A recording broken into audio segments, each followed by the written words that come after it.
Could you give us a quick checklist of the things that people should avoid? Yes, well, there's literally thousands of different things people could avoid. So to break it down and keep it simple, there's 5 things that people can avoid that I call usual suspects that cause a lot of our health issues today. So the 5 things, the first one is refined sugar. So people can avoid refined sugar just because it's so processed. And if you look at its natural state, it comes from the sugar cane. And we can actually cut the sugar cane and drink it, and it's very sweet juice. But for them to get that sweet juice into crystallized sugar that's white, it goes through so much of a process and is often bleached white that it becomes very toxic and poisonous for the body. So it immediately weakens the immune system. And it's in so many things these days as well. It is. So to watch out for that and see what's in the ingredients of the things that we're eating as well.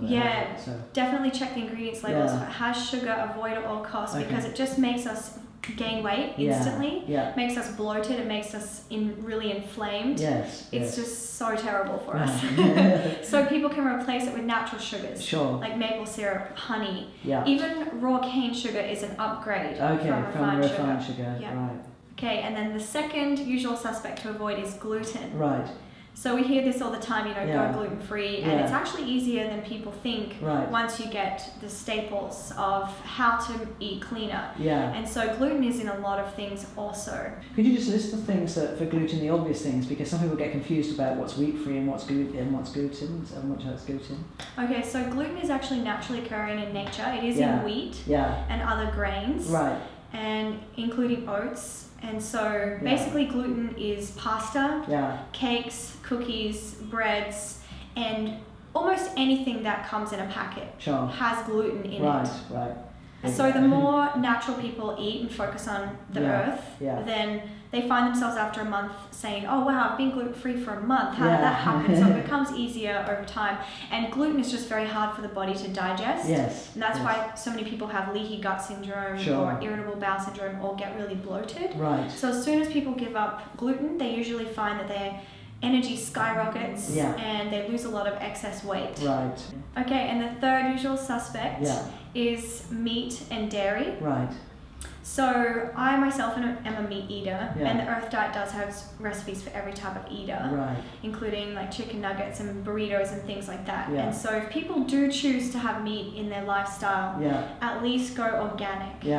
Especially the dairy, because if not, the cows are actually fed with usually genetically modified food, and then they get so sick because the farmers are trying to fatten them up to kill them earlier because so many of us are indulging in meat, so the farmers are trying to keep up with the supply, and then the cows get really, really sick, so they have to feed them a lot of antibiotics and a lot of hormones also. So when we eat that meat, we're consuming all of those toxins, and so it's very toxic for the body, and that's why people that eat a lot of meat can gain weight instantly, because they're getting all the hormones as well as getting the protein from the meat.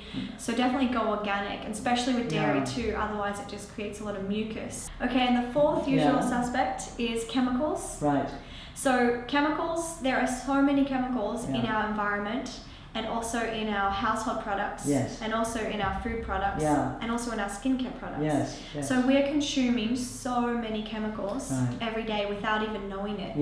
So we could be experiencing depression, anxiety, and feeling really tired because we're having all these chemicals. And it's very hard for our immune system to keep up with it and digest it out. So to have less chemicals, just think, how much nutrition am I getting from this meal or this drink? And so we want to be getting nutrition at every meal instead of chemicals. And chemicals are things like additives, preservatives, genetically modified organisms, flavorings, colorings, and any ingredient that is a number. So ingredient 220 is not an actual food. It's a chemical created in a lab, and oftentimes they're born from petrol, gas. It's really toxic products, so avoid chemicals at all costs. And the fifth usual suspect is quick fix foods. So those are foods that we get from convenience stores or supermarkets that are chocolate, chips, cookies, cakes, things in packets, soda, soft drinks. So all of those foods usually have all of the usual suspects in it. They usually have meat products in there. They usually have genetically modified organisms loaded with chemicals. They usually have gluten and refined sugar. So it's basically just a poisonous cocktail. And it just makes us feel so bad. So for people who do need quick fix things, including myself, I always have raw chocolate on hand with me in my bag when I'm traveling, or I'll buy organic salt and vinegar chips so that I don't have to go for that junk food, quick fix foods. And in the Earth Diet book, there's recipes for like chocolate balls, cookie dough, and so people can make those and have it in their freezer and fridge at all times. So if they're having that craving, for something sweet or something, they can just go for that and get nourished absolutely instead of poisoning the body. Fantastic. Thank you so much. You're welcome. Thank